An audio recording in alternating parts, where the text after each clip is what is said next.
questions? Well, I guess I don't exactly have questions, but like clarifications from the Yeah. last class. So for the partition function, we include n because of the indistinguishability of the particles for the quantum Yes. system. I see. Yeah. So this n factorial will not affect the classical equation it's since it drops out in the integrals, right? Yeah, because the partition function, most of the classical stuff that we are computing are derivatives of log of the partition functions, right? Mm-hmm. And because of the log, any numerical factor that we multiply to the partition function separates into a different term, right? Mm-hmm. And when you take the derivative, because it's a constant, that thing drops out. However, I see. Mm-hmm. when we compute the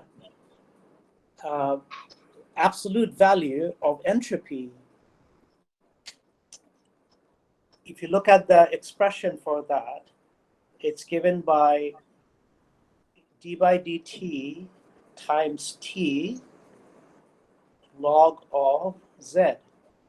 So in that case, because there is a factor of t inside the derivative, there will be a term where there will not be any derivative on log of z, right?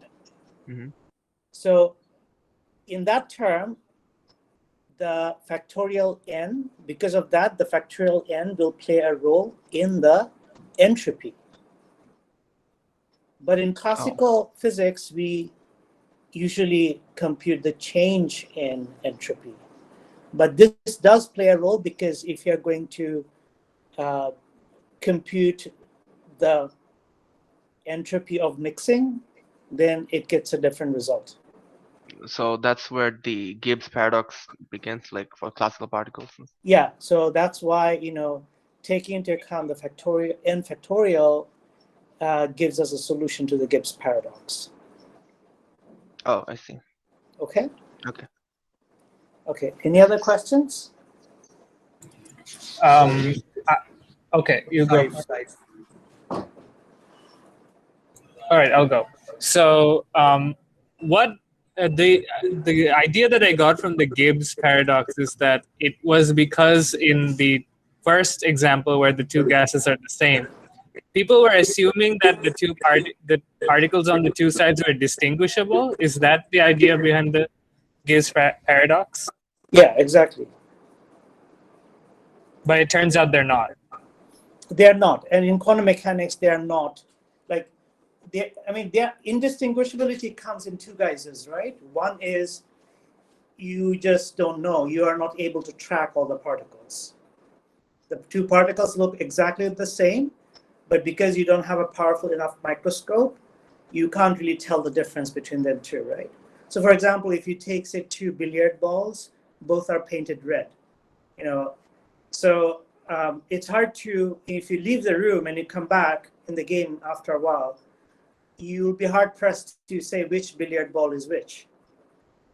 But in that case, we would not call them indistinguishable, right? They're just both red, and the billiard ball could be tracked in principle, all through the game.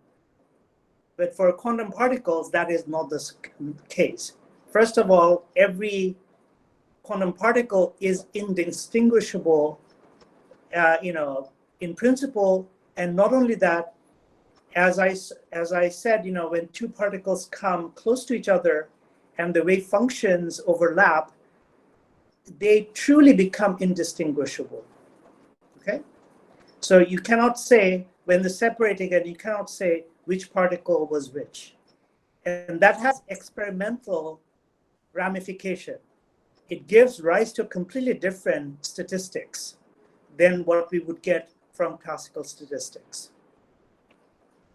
So how exactly does the Sakura Tetrad equation resolve the paradox, if I'm getting it right? Because you divide the partition function by n factorial, and if you compute from the corrected partition function the entropy, the expression for the entropy is different from the expression for entropy that you would have computed if you did not take into account n factorial. The calculation is given in the lecture notes, both of them. I see. All right. You can see that they're different. Okay? Sir, in the lecture notes, you mentioned that for a single particle in 3D movie whose potential energy is given by V, and the Hamiltonian would be P squared by 2n plus V. But in the ideal monatomic gas, you didn't mention the V. So does this mean the ideal gas has no potential energy, but a single particle from gas would have potential energy? Exactly, yeah. But if the single particle has potential energy, how does this potential energy gets lost in the ideal monatomic gas? So if you remember, and this is actually a good segue for me to announce a correction I said something incorrect in the last lecture. And one of the things is that, and it's very relevant to what Farhan is saying, is that the ideal gas law is valid for low density, not low pressure, as I said, okay? So the ideal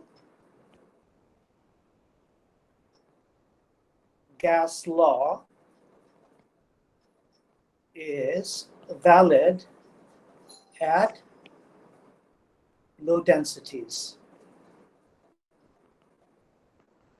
So low densities mean the number of particle per unit volume is very small, right? This is small. So in that case, what's happening is that, whatever potential energy that these particles have, so they have some sort of potential surrounding them, right? But because the range of this potential, these are uncharged gases, so these are not, the potential energy is not the Coulomb interaction, but something more complicated, something that falls off much more rapidly. So if the density of the gas is very low, then essentially the chance of one particle coming close to another and having a significant interaction through their potential is very small. And that's why the ideal gas law is only valid for low densities. For high densities, the chance of particles interacting with each other would be much higher, right? Because you have more particles, and therefore, their potentials would come into contact more frequently. And therefore, it's completely natural that the ideal gas law, where we made the approximation that there was no potential energy, would not be valid when the densities are high. Okay? I transcribed what you were saying last lecture, and you said low density last time as well. Oh, did I? Okay, so I think I forgot. Sorry. Yeah. I thought I made the mistake because I made the mistake in the quiz, and then I went and deleted that quiz. I think Farhan asked whether it's the same thing as high temperature, low pressure, and you told him that not always. No, it's not. Yeah. Well, thank you. Yeah. I don't always remember things correctly. So, but how did the V gets lost in the ideal monatomic gas if the V exists? It doesn't get lost. It just doesn't come into play. Okay. It just doesn't come into play, okay? And, when we go to the van der Waals gas, we will take into account the effect of V.